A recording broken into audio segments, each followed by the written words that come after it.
नमस्कार, KTV news में आपका स्वागत है। मैं हूं स्तुति और आइए एक नजर डालते हैं शहर की प्रमुख सुर्खियों पर। वाराणसी पहुंची सिराथू विधायक पल्लवी पटेल ने कहा, एनडीए 80 में से 82 सीट जीतने की ताल ठोके तो भी आश्चर्य नहीं। पुलिस पर वसूली व बदसलूकी का आरोप लगाते हुए आढ़तियों ने पहाड़िया मंडी सचिव कार्यालय पर किया प्रदर्शन।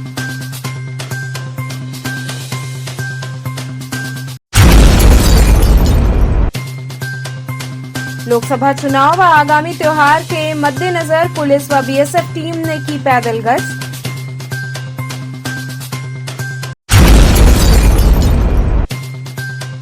और पंचगंगा घाट पर महिला नौका दौड़ में लगभग 20 महिलाओं ने भाग लेकर रचा इतिहास।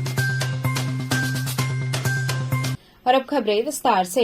वाराणसी पहुंची सिराथू विधायक पल्लवी पटेल ने कहा कि एनडीए 80 में से 82 सीट जीतने की ताल ठोके तो भी आश्चर्य नहीं होगा। वाराणसी पहुंची सिराथू की विधायक पल्लवी पटेल ने मीडिया से बातचीत के दौरान कहा कि हम इंडिया गठबंधन का हिस्सा हैं और जिस तरह से कांग्रेस ने इंडिया अलायंस को बनाया है, अभी सीटों की चर्चा के लिए निमंत्रण नहीं मिला है। भारत जोड़ो यात्रा में कांग्रेस की तरफ से निमंत्रण मिला था। सीट बंटवारे के मुद्दे पर अभी निमंत्रण नहीं मिला है। सीटों की संख्या को लेकर पल्लवी पटेल ने कहा कि अभी अपना दल का उद्देश्य है गठबंधन को मजबूत करना। वहीं मिर्जापुर से चुनाव लड़ने के सवाल पर पल्लवी पटेल ने कहा कि अपना दल के हिस्से में जो भी सीट आएगी उसमें पार्टी डिसाइड करेगी कि कौन कहां से चुनाव लड़ेगा। गठबंधन के टूटने के सवाल पर पल्लवी पटेल ने कहा कि इंडिया गठबंधन में जितनी भी पार्टियां शामिल हैं, हम सबका कर्तव्य है कि बड़ी मजबूती से हर प्रत्याशी को जिताया जाए।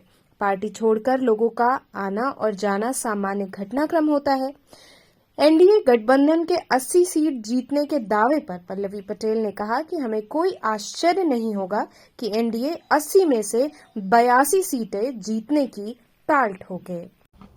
मैम, जिस तरह से लोकसभा चुनाव की घोषणा हो गई है, इसको लेकर के आप में और जो इंडिया गठबंधन की जो क्या समझौता हुआ है, कितनी सीटें आपको पहले मिली? देखिए, हम इंडिया अलायंस का हिस्सा हैं और कांग्रेस ने जिस प्रकार से इंडिया अलायंस को बनाया है, अभी सीटों की चर्चा के लिए हमें निमंत्रण नहीं मिला है। भारत जोड़ो यात्रा जो थी उसके समापन में हमको कांग्रेस की तरफ से निमंत्रण मिला है, लेकिन अभी सीट बंटवारे के मुद्दे पर अभी हमें निमंत्रण नहीं मिला है।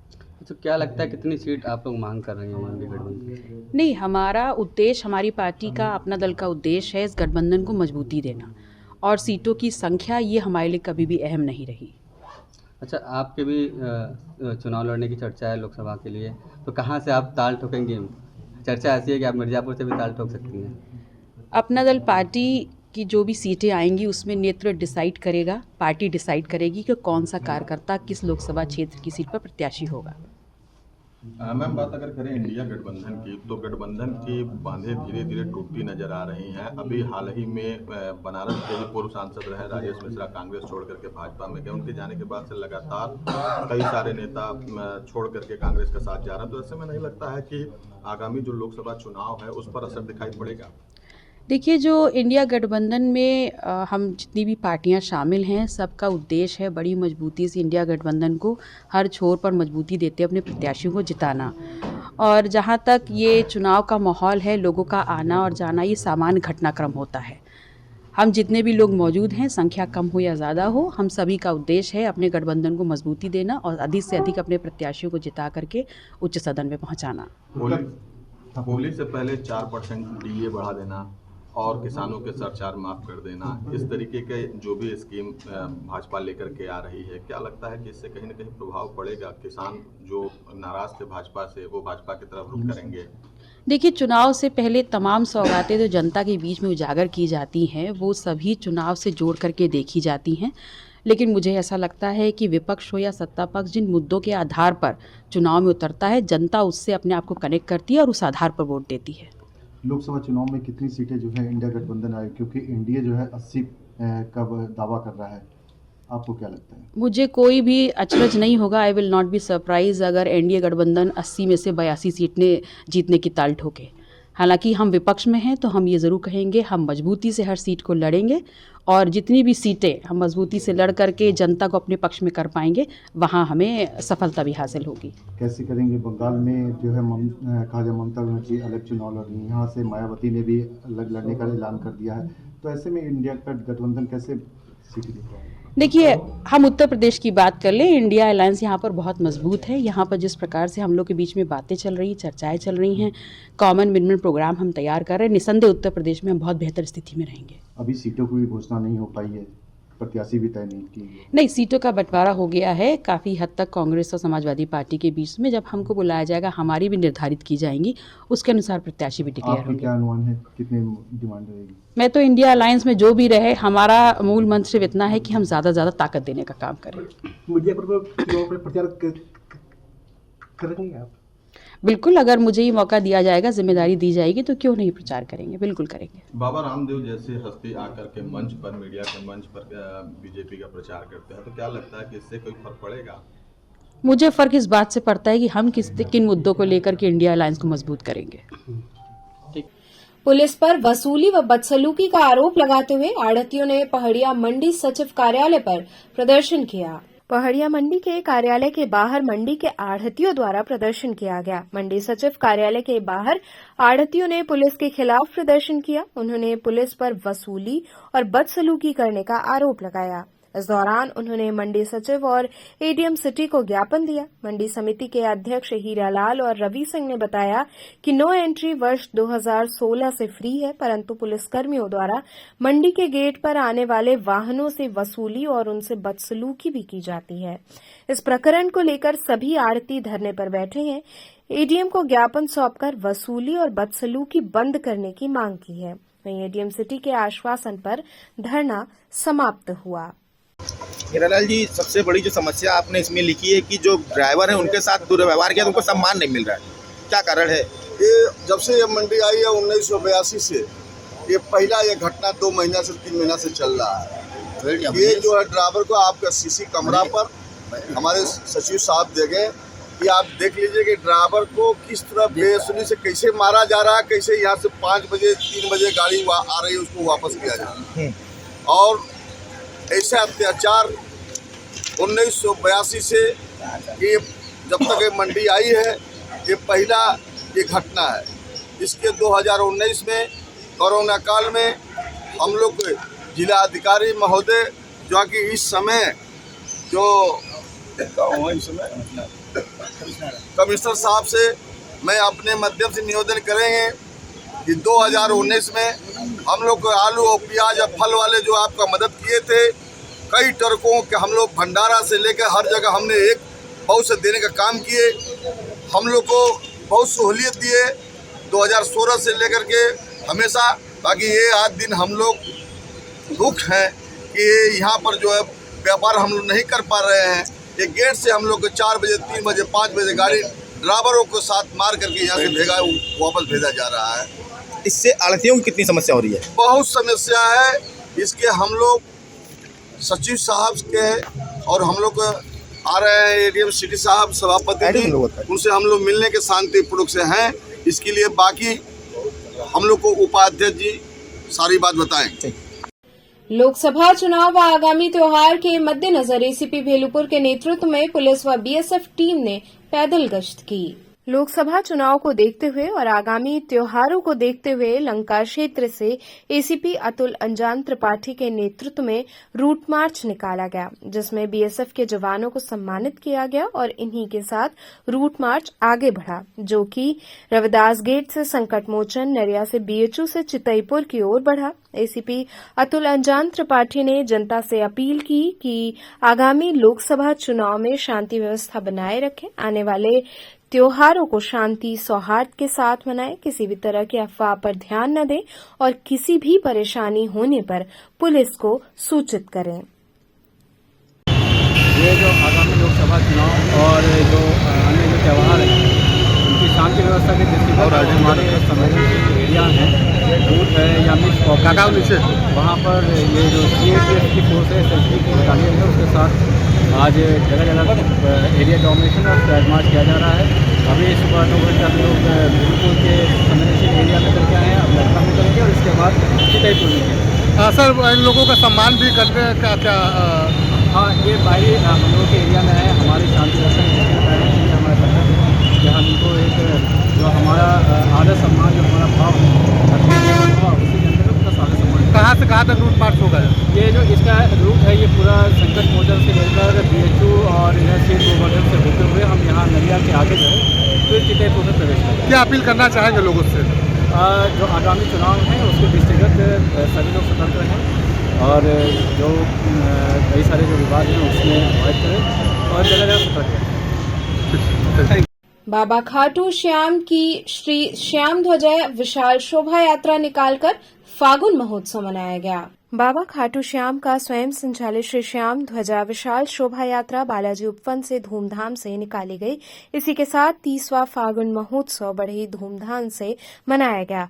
फागुन की मस्ती के साथ श्री रानी सती श्याम भक्त मंडल के भरत सर्राफ, राधे गोविंद व अन्य भजन गायक पायल अग्रवाल द्वारा भजनों की प्रस्तुति की गई। श्याम भक्तों को भजनों का रसपान कराया गया। श्याम ध्वजा की पूजन अर्चन व आरती संस्था के सुशील लोहिया द्वारा की गई। इसके बाद बाबा श्याम की विशाल ध्वजा शोभा यात्रा निकली। शोभा यात्रा में आगे आगे जोत चल रही थी। डमरू वादन के साथ बैंड बाजे की धुन के बीच 2100 भक्त महिलाएं पुरुष श्याम निशान लेकर चल रहे थे। रास्ते भर श्याम भक्त भजन गाते नाचते झूमते चल रहे थे। रथ पर श्री श्याम प्रभु की रंग बिरंगी फूलों से अलौकिक झांकी सजाई गई, जिसे भक्तगण रस्सी से खींचकर रथ को आगे ले जा रहे थे। रास्ते भर महिलाएं प्रभु की आरती के साथ पुष्प वर्षा कर रही थी। सुरेश तुलसियान ने बताया कि शोभा यात्रा महमूरगंज रथ यात्रा गुरुबाग होते हुए लक्सा स्थित श्री श्याम मंदिर पहुंची, जहां भक्तों ने प्रभु के चरणों में निशान अर्पित किया।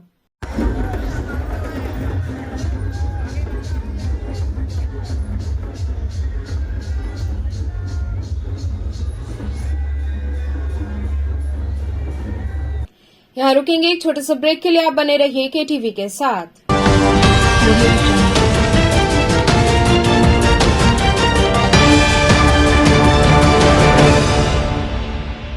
इंटरनेशनल हिंदू स्कूल है। साइंस, मैथ एवं कंप्यूटर लैब, सुसज्जित लाइब्रेरी, वाहन की उत्तम व्यवस्था, विभिन्न खेलों की शिक्षा, बच्चों के शारीरिक एवं मानसिक विकास हेतु योगा का प्रशिक्षण सुविधा।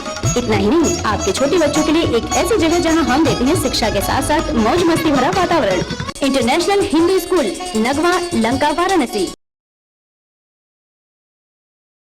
पढ़ाई के दौरान पब्लिक स्कूल छात्र छात्राओं हेतु वातानुकूलित छात्रावास की सुविधा, हर तिमाही युक्त खेल का मैदान, इंडोर गेम आउटडोर गेम की सुविधा, जिम, योगा, ध्यान की विशेष कक्षा, NCC ABC सर्टिफिकेट तथा करियर काउंसलिंग की सुविधा, विज्ञान, कला तथा कॉमर्स के साथ वैकल्पिक विषयों की एक लंबी श्रृंखला, कम फीस में उत्कृष्टतम अध्ययन की व्यवस्था, शहर के सभी क्षेत्रों में बस की सुविधा, विज्ञान, कंप्यूटर तथा सभी आधुनिकतम प्रयोगशाला उपलब्ध, audio video classes. Swami Harsevanand public school and hostel, शिक्षण समूह, शाखाएं Garhwa Ghat, Ramna, Varanasi. Phone number 9554995413, Jagatganj Varanasi. Phone number 7408457111, Vanpurwa, Ramna, Varanasi. Phone number 9554955412, railway station road, Churk, Sonbhadra. Phone number 7081109710, Marsara, Ghorawal, Sonbhadra. Phone number 955496319495 एवं स्वामी हरसेवन महाविद्यालय, Churk, Sonbhadra. Phone number 7081109711।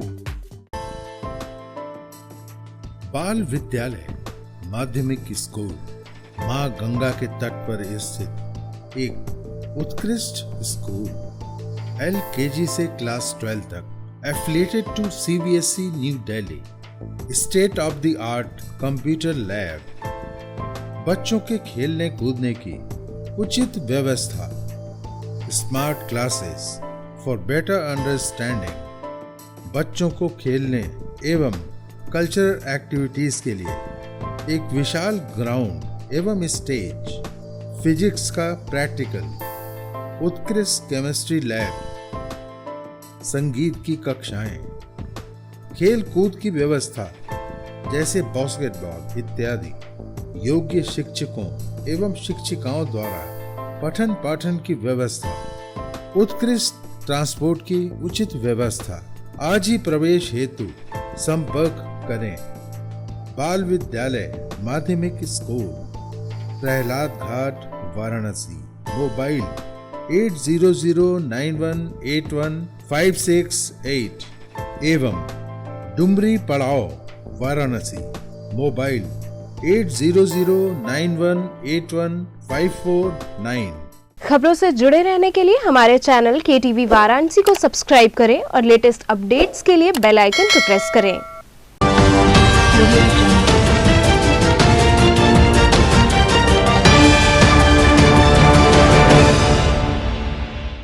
Break के बाद आपका स्वागत है। पंचगंगा घाट पर महिला नौका दौड़ में लगभग 20 महिलाओं ने भाग लेकर इतिहास रचा। विश्व मांगल्य सभा के तत्वावधान में काशी के पंचगंगा घाट पर महिला नौका दौड़ का आयोजन हुआ। ये कार्यक्रम विश्व मांगल्य सभा की काशी इकाई द्वारा महिला नौका दौड़ रूपी सामाजिकता और सौहार्द के रूप में महिलाओं के उत्थान तथा समानता के आधार को ध्यान में रखकर मनाया गया। कार्यक्रम का प्रारंभ पूनम मौर्य, अध्यक्ष जिला पंचायत, द्वारा दीप प्रज्वलित करके हुआ और साथ में शिवांगिनी द्विवेदी, अभिलाष इत्यादि मातृ शक्ति की उपस्थिति रही। शिवांगिनी ने अपने वक्तव्य में कहा कि माता का मातृत्व भाव स्थायी करना तथा समाज व राष्ट्र का उत्थान करना मातृ शक्ति का प्रथम कर्तव्य है। उन्होंने बताया कि काशी की महिलाओं ने इतिहास रच दिया है। उत्तर भारत की पहली महिला नौका दौड़ प्रतियोगिता में हमारी नारी शक्ति ने ये स्पष्ट संदेश दिया है कि वो जननी भी है और पालन पोषिणी भी है। लगभग 20 से अधिक महिला प्रतिभागियों ने स्पर्धा में भाग लिया और आगे भी ऐसी प्रतियोगिताएं होती रहेंगी जिससे महिलाओं का आत्मसम्मान बढ़े एवं उनकी योग्यता में निखार आता रहे। कार्यक्रम में विश्व मांगल्य सभा की उत्तर प्रदेश संयोजिका प्रियंका, सहकार भारती के विपणन प्रमुख सुरेंद्र कुमार चौहान सहित अनेक जनपदों से आई सैकड़ों महिलाओं ने हिस्सा लिया। कार्यक्रम के आयोजन में काशी प्रांत की विश्व सभा की कार्यकर्ताओं व स्वयं सेवकों का विशेष योगदान रहा। ये किस तरह का कार्यक्रम चल रहा है? ये भाई साहब एक बहुत ही अपनी भारतवर्ष की एक बहुत बड़ी संस्था है विश्व मांगल्य सभा, और इसके तहत जो महिलाओं के कल्याण के लिए, महिलाओं के उत्थान के लिए जो एक निरंतर पूरे भारतवर्ष में प्रयास चल रहा है, उसके अंतर्गत आज एक यहाँ महिलाओं की नौका दौड़ प्रतियोगिता रखी गई है जो दाशमेध घाट से हम लोग यहाँ प्रारंभ करेंगे और ये पंचगंगा घाट पे समाप्त होगी, जिसमें 20 से ऊपर प्रतिभागी महिलाएं जो नौका चलाएंगी, नौका दौड़ में भाग लेंगी और एक महिलाओं के कल्याण के लिए, महिलाओं की जागृति हो, महिलाओं का समाज में, राजनीतिक जीवन में, सामाजिक जीवन में, हमारे घर परिवार में एक उनका अच्छा स्थान हो। उनकी चूँकि महिलाओं की प्राथमिकता के बगैर हम भारतवर्ष की और हिंदू समाज की परिकल्पना नहीं कर सकते। उनका एक बहुत बड़ा योगदान है हमारे पूरे समाज में। इसके तहत हम लोगों ने आज एक प्रतियोगिता रखी है। विश्व मंगल सभा इसका आयोजन कर रहा है और पूरे भारतवर्ष में बहुत ही ऐतिहासिक कार्यक्रम और भी आयोजित किए जा रहे हैं। देखा जाए लगातार प्रधानमंत्री जी के द्वारा भी बेटी बचाओ बेटी पढ़ाओ की सारी योजना आ रही है और ये आज महिलाओं लोग को इसमें किस तरह का सम्मान मिलेगा? जी बहुत सम्मान मिलेगा, उनको एक हौसला मिलेगा, आत्मबल मिलेगा कि जैसे वो हमारे जीवन की नैया खेती हैं, हमारे बच्चों को पढ़ा करके, हमारे परिवार को चला करके, उसी प्रकार से आज महिलाएं यहाँ माँ गंगा के तट पर नाव को खे करके और नैया को पार लगाई हैं, आज विजय प्राप्त की हैं। ऐसे ही हमारे जीवन में, हमारे समाज में महिलाओं का सर्वोच्च स्थान रहा है और सदैव रहेगा। और हम सिर्फ उनको ये जागृति कर रहे हैं कि आप कहीं से पुरुषों से कमज़ोर नहीं हैं, आप हर तरह से वीरांगना हैं। लक्ष्मीबाई की तरह है, काशी नगरी हमारी लक्ष्मीबाई की नगरी है, उनकी जन्मस्थली है और हम यह एक प्रेरणा दे रहे हैं पूरे भारतवर्ष को कि महिलाएं हमेशा ताकतवर रही हैं, ताकतवर रहेंगी। बीएचयू विधि संकाय में 11वीं महामना मालवीय राष्ट्रीय मूट कोर्ट प्रतियोगिता 2024 आयोजित की गई। बनारस हिंदू विश्वविद्यालय के विधि संकाय के शताब्दी वर्ष समारोह के एक भाग के रूप में विधि संकाय ने प्रतिष्ठित भारतीय प्रतिस्पर्धा आयोग और सिरिल के सहयोग से 11वीं महामना मालवीय राष्ट्रीय मूट कोर्ट प्रतियोगिता 2024 का आयोजन किया और Amarchand Mangaldas CAM knowledge partner के रूप में मौजूद थे। प्रतियोगिता की थीम प्रतिस्पर्धा कानून और पेटेंट कानून की परस्पर क्रिया थी और इसमें भारत के विभिन्न हिस्सों से राष्ट्रीय विधि विश्वविद्यालयों सहित 52 विधि स्कूलों की भागीदारी देखी गई। कड़े मूल्यांकन के बाद 52 टीमों में से 24 टीमों का चयन किया गया। क्वालिफाइंग टीमों ने कार्यक्रम के मौखिक राउंड में अपना सर्वश्रेष्ठ प्रदर्शन किया, जो बीएचयू के विधि संकाय में आयोजित हुआ। 2 दिनों की प्रतियोगिता के बाद Hidayatullah national law university Raipur और doctor Ram Manohar Lohia national law university Lucknow ने फाइनल में जगह बनाई। ये सब फाइनल राउंड के साथ समाप्त हुआ, जिसका निर्णायक डॉक्टर न्यायमूर्ति बलबीर सिंह चौहान, पूर्व न्यायाधीश भारत के सर्वोच्च न्यायालय, संजय कुमार पांडे, सलाहकार कानून सीसीआई, और विजय प्रताप सिंह चौहान, साथ ही सिरिल अमरचंद मंगलदास ने किया। समापन समारोह में स्वागत भाषण बीएचयू के विधि संकाय के प्रमुख और डीन प्रोफेसर चंद्रपाल उपाध्याय ने दिया, जिन्होंने प्रतियोगिता के प्रतिभागियों को पिछले कुछ महीनों में उनकी कड़ी मेहनत के लिए शुभकामनाएं दी। उन्हें मुख्य अतिथि माननीय डॉक्टर न्यायमूर्ति बलबीर सिंह चौहान द्वारा प्रसारित ज्ञान से और भी सम्मानित किया गया। इसको हम लोगों ने कंपटीशन कमीशन ऑफ इंडिया और tier 1 law firm Cyril Amarchand Mangaldas के सहयोग से किया था। इसमें 52 कॉलेज के लॉ कॉलेजेस की टीम्स ने हिस्सा लिया था, जिसके मेमोरियल इवैल्यूएशन के बेसिस पर हम लोगों ने 24 टीम्स को यहाँ पर बुलाया था और आज इसका फाइनल अभी हो चुका है। रिजल्ट अभी आना बाकी है। तो इंडिया से ही बच्चे हैं, विदेश से भी हैं? नहीं, इंडिया के विभिन्न प्रदेशों से बच्चे आए हैं। मुख्य वक्ता कौन होंगे? जस्टिस BS चौहान, फॉर्मर जज इन सुप्रीम कोर्ट ऑफ इंडिया और 21st law commission of India के चेयरमैन हैं। किस प्रकार कार्यक्रम यहाँ पर आयोजित किया गया? ये हमारे यहाँ पिछले 10 साल से चल रहा है। 11वां महामना नेशनल मूट कोर्ट कंपटीशन हर साल एक बार होता है। क्या क्या सर कार्यक्रम का उद्देश्य क्या है कराना? ये इस कार्यक्रम का उद्देश्य है कि बच्चों को जो व्यावहारिक ज्ञान है कि किस प्रकार से न्यायालय में बहस किया जाता है और किस प्रकार से न्यायाधीश निर्णय देते हैं पक्षों को सुनने के बाद, वो सारी प्रक्रिया यहाँ पर उनको सिखाई जाती है। कार्यक्रम से कितना लाभ मिलेगा बच्चों को? बच्चों को हम लोग तो सैद्धांतिक शिक्षा देते हैं, लेकिन बीच बीच में जो ये व्यवहारिक कार्यक्रम होता है, इससे उनको पूर्णता प्राप्त होती है। भारत संस्कृति यात्रा के विश्वव्यापी साहित्यिक सफर की शुरुआत हुई। भारत संस्कृति यात्रा के विश्वव्यापी सांगीतिक सफर का आगाज रविवार को काशी से हुआ। सांस्कृतिक मंत्रालय की ओर से 5 देशों के 25 शहरों में होने वाले 35 आयोजनों की पहली कड़ी नागरी नाटक मंडली में आयोजित की गई।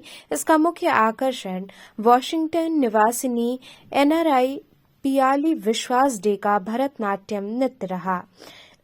निशा का दूसरा प्रमुख आकर्षण पंडित तरुण भट्टाचार्य के संतूर और पंडित रोनू मजुमदार के बांसुरी की जुगलबंदी रही। दोनों ही कलाकारों ने अपनी अपनी विधा की 2 धाराओं को एक में समाहित कर दिया। इनके साथ तबले पर पंडित राम कुमार मिश्र ने संगत की। इससे पूर्व पंडित रोनू मजुमदार ने एकल बांसुरी वादन करते हुए राग यमन की अवतारणा की। पूरे 10 महीने तक चलने वाले भारत संस्कृति यात्रा का समापन भी काशी में ही होगा। विश्व के 300 से अधिक कलाकारों की प्रस्तुति के बाद 30 दिसंबर को काशी में विराम लगेगा। क्या है कार्यक्रम, इसका उद्देश्य क्या है? ये भारत संस्कृति यात्रा का प्रोग्राम है गवर्नमेंट ऑफ इंडिया का, जो नागी नाटक मंडली के साथ शुरू हुआ है। ये पहली यात्रा का पहली शुरुआत है, जिसमें जो है संगीत के प्रोग्राम हुए हैं। कलकत्ता के संदीप भट्टाचार्य जी पहली डे, पंडित रोनू मजुमदार और पंडित तरुण भट्टाचार्य, इनका प्रोग्राम हो रहा है। और तबले पर संगत ललित कुमार जी ने किया, राम कुमार मिश्रा जी ने किया और पंडित प्रसन्नजीत पोद्दार करेंगे। बहुत ही अच्छा प्रोग्राम आज हुआ है और जो यहाँ संगीत प्रेमी थे उन्होंने पूरा संगीत का आनंद लिया। क्या उद्देश्य है इस कार्यक्रम? इस उद्देश्य का ये है कि जो भारत की संस्कृति कला है उसको लोगों को जन तक पहुँचाना है। ये लोगों को मालूम पड़े कि यहाँ के यंग भी जो हैं बहुत अच्छे गायक हैं, बहुत अच्छे म्यूज़िक बजाने वाले हैं। और इससे एक संदेश मिलता है कि म्यूज़िक के क्षेत्र में, संगीत के क्षेत्र में आगे बहुत अच्छा आयाम है। लोगों को इससे जोड़ना चाहिए, शास्त्रीय संगीत को आगे बढ़ाना चाहिए। ये भारत संस्कृति यात्रा जो ये प्रोग्राम बनारस में नागरी नाटक मंडली ट्रस्ट के साथ कोलैबोरेशन में ये प्रोग्राम हो रहा है। ये संस्कृति मंत्रालय भारत सरकार द्वारा नेशनल प्रेजेंस का अंतर्गत ये हम लोग का टोटल 5 राज्य, 5 कंट्री, 26 राज्य, 20 सिटी एंड 35 प्रोग्राम ये साल भर चलेगा। कल से शुरू हुआ है ये प्रोग्राम, अभी चलेगा 30 दिसंबर 2024 तक। आज ये बनारस में आज ख़त्म होगा ये प्रोग्राम, फिर कल परसों अयोध्या में यूपी SNA संगीत नाटक अकादमी के साथ कोलैबोरेशन करके होगा, फिर आगे चलते रहेगा। क्या है इसका मुख्य उद्देश्य? ये शास्त्रीय संगीत का प्रोग्राम है। ये हम लोग का मुख्य उद्देश्य जो है ये शास्त्रीय संगीत परंपरा को आगे बढ़ाने के लिए और युवा पीढ़ियों को मतलब इसके अंदर भारतीय संस्कृति और परंपरा के अंदर हम लोग चाहें युवा पीढ़ी ज़्यादा से ज़्यादा इधर आए तो हम लोग का जो संस्कृति परंपरा आगे बढ़ेगा और हम लोग देश के साथ साथ विदेश में भी ये काम करते जा रहे हैं और करते रहेंगे। क्या क्या है इसमें कार्यक्रम आप दे रहे हैं? ये अभी आज का जो है ये संतूर था पंडित तरुण भट्टाचार्य, बांसुरी में पंडित रनु मजूमदार और डांस में पियाली देव, गायन में संदीप भट्टाचार्य, ऐसे कुल मिला के ऐसे ही कार्यक्रम है। कल भी ऐसे ही सब शास्त्रीय संगीत नृत्य के कार्यक्रम रहेगा। पराड़कर स्मृति भवन में डॉक्टर इशरत जहां की 3 पुस्तकों का लोकार्पण हुआ। शाहीन सरवर मेमोरियल सोसाइटी के तत्वावधान में पराड़कर स्मृति भवन में प्रख्यात शायरा और हिंदी की विद्वान प्रोफेसर इशरत जहां की 3 पुस्तकों सोजे नज्म, जैन नज्में और मानवाधिकार की संकल्पना का लोकार्पण काशी हिंदू विश्वविद्यालय के हिंदी विभाग के अध्यक्ष प्रोफेसर अनूप वशिष्ठ, प्रोफेसर अनिल यादव, अध्यक्षता प्रोफेसर उमा दीक्षित, डॉक्टर अत्रे भारद्वाज ने संयुक्त रूप से किया।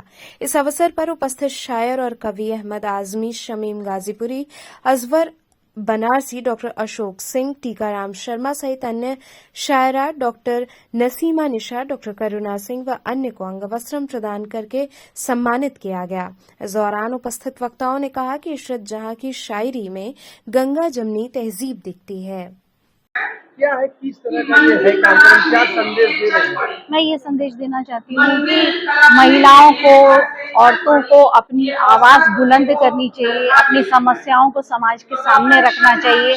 चाहे वो किसी से प्यार करती हूँ, चाहे वो किसी भी प्रकार का काम करना चाहती हूँ, उन्हें खुलकर समाज के सामने आना चाहिए। आज का क्या है ये कार्यक्रम? आज का ये मेरी किताबों का विमोचन है। मैंने मेरी अभी वर्ल्ड बुक फेयर में किताबों का विमोचन किताब वालों ने किया था, तो मैं ये चाहती थी कि मेरा शहर जो संस्कृति का लाल किला है, मैं खुद चाहती थी कि यहाँ पर मैं एक विमोचन करूँ और बनारसी लोगों को मैं अपनी किताब से मुखातिब करूँ। क्या है इस खास किताब में? इस खास किताबों में यही है कि मैं मानवाधिकार की बात करती हूँ, नैसर्गिक मानवाधिकार की बात करती हूँ और उन बच्चों को जो आत्महत्या कर रहे हैं, उन स्टूडेंट्स को, कि उनको जी खोल के पढ़ने दिया जाए, उनकी इच्छाओं से जीने दिया जाए और उन्हें तकलीफ में और अपनी इच्छाएं थोप कर उनकी जान न ली जाए। मानवाधिकार की बात है। तो चलते चलते पुनः एक नजर डालते हैं शहर की प्रमुख सुर्खियों पर। वाराणसी पहुंची सिराथू विधायक पल्लवी पटेल ने कहा, एनडीए 80 में से 82 सीट जीतने की ताल ठोके तो भी आश्चर्य नहीं। पुलिस पर वसूली व बदसलूकी का आरोप लगाते हुए आढ़तियों ने पहाड़िया मंडी सचिव कार्यालय पर किया प्रदर्शन।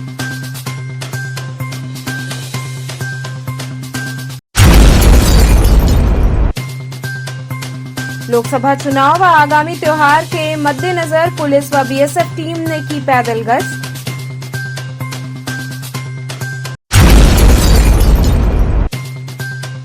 और पंचगंगा घाट पर महिला नौका दौड़ में लगभग 20 महिलाओं ने भाग लेकर रचा इतिहास। तो ये थे आज के समाचार, कल फिर होगी मुलाकात, तब तक के लिए नमस्कार।